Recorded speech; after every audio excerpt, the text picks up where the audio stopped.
ఓం నమో నారాయణాయ. ఓం స్వర్ణాకర్షణ కాల భైరవాయ నమో నమః. హరి ఓం.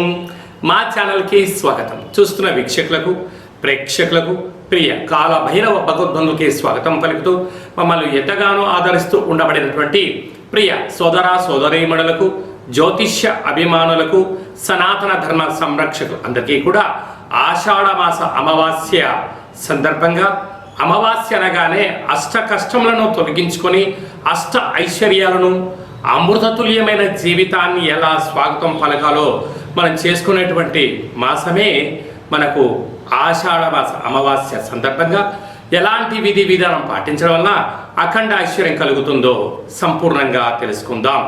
1వ తారీఖు 8వ నెల 2026 నుండి 15/8/2026 వరకు పుట్టినటువంటి వారందరికీ కూడా జన్మదిన శుభాకాంక్షలు. గతంలో వివాహం చేసుకున్న వారికి వివాహ వార్షికోత్సవ శుభాకాంక్షలు.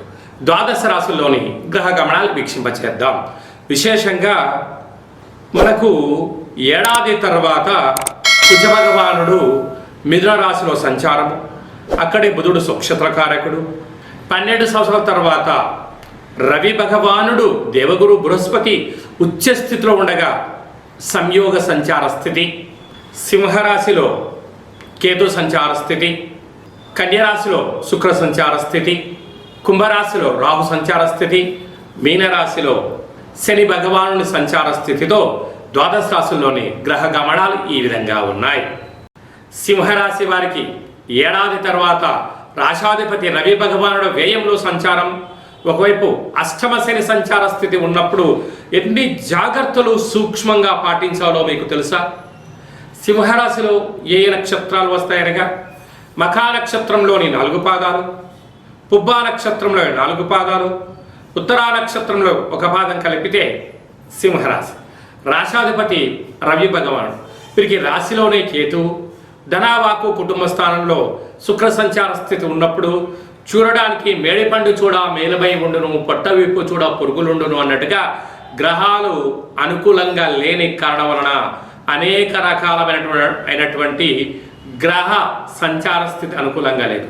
కనుక మీ జన్మ నక్షత్రం రోజున, అలాగనే అష్టమి తిథి ఎందున, అమావాస్య తిథి ఎందున మౌనం, ధ్యానం, ఏకాగ్రత, దేవతా దర్శనము, దానము, ధర్మము, దిష్టి తీయించుకోవడం వలన సకల దోషాలు తొలగిపోతాయని చెప్పి గమనించాలి.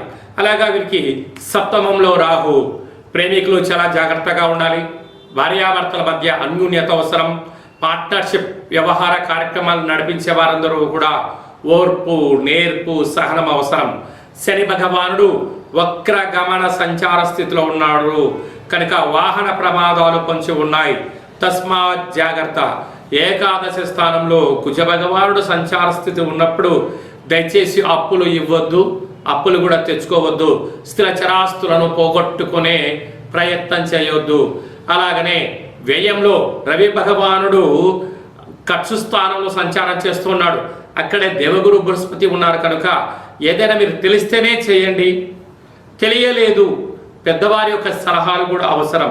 కనుక తప్పక సూర్యారాధన, ఈ అమావాస్య తిథి అందున కూష్మాండ దీపము, దిష్టి తీయించుకోవడము అదృష్టాన్ని కలిగిస్తుందని చెప్పి గమనించాలి. ఆగస్టు మాసంలో ప్రథమార్థంలో ముఖ్యమైన పండుగల గురించి క్లుప్తంగా, సవివరంగా, సంపూర్ణంగా తెలుసుకుందాం.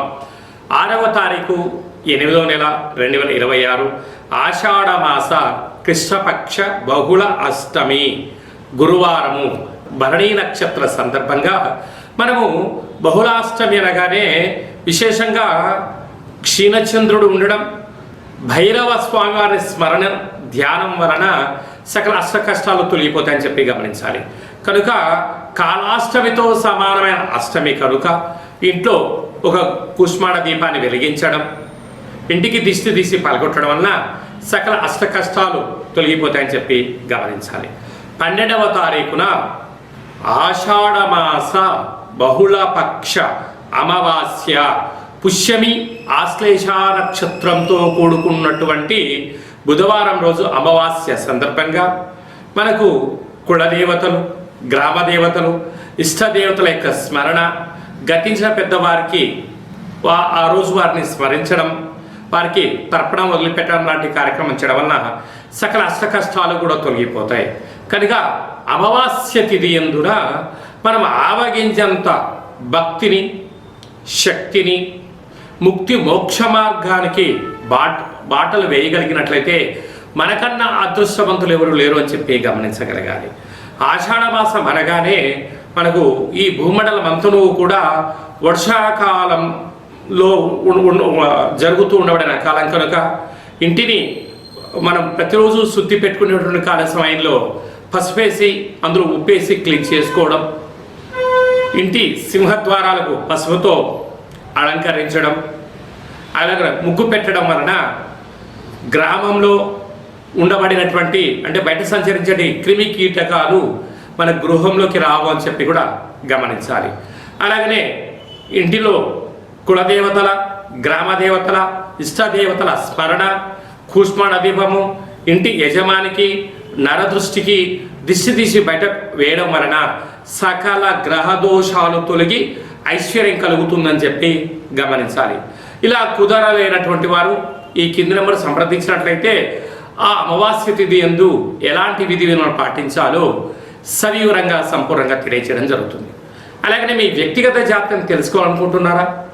మీ యొక్క పేరు, పుట్టినటువంటి తేదీ, నెల, పుట్టినటువంటి సంవత్సరం, సమయాన్ని రాసి వాట్సాప్ ద్వారా పంపించగలిగినట్లయితే 100 సంవత్సరాల జాతకాన్ని వ్రాసి మీరు పుట్టినప్పుడు గ్రహ గమనాలు ఎలా ఉన్నాయి, ప్రస్తుతం ఎలా ఉంటున్నాయి, భవిష్యత్తులో ఎలా ఉండబోతున్నాయో 100 సంవత్సరాల జాతకాన్ని సవివరంగా సంపూర్ణంగా వ్రాసి మీకు వివరిస్తూ అష్ట కష్టాల నుంచి ఎలా బయటపడాలి, అష్ట ఐశ్వర్యాలకు స్వాగతం ఎలా పలకాలో తెలియజేయడం జరుగుతుంది.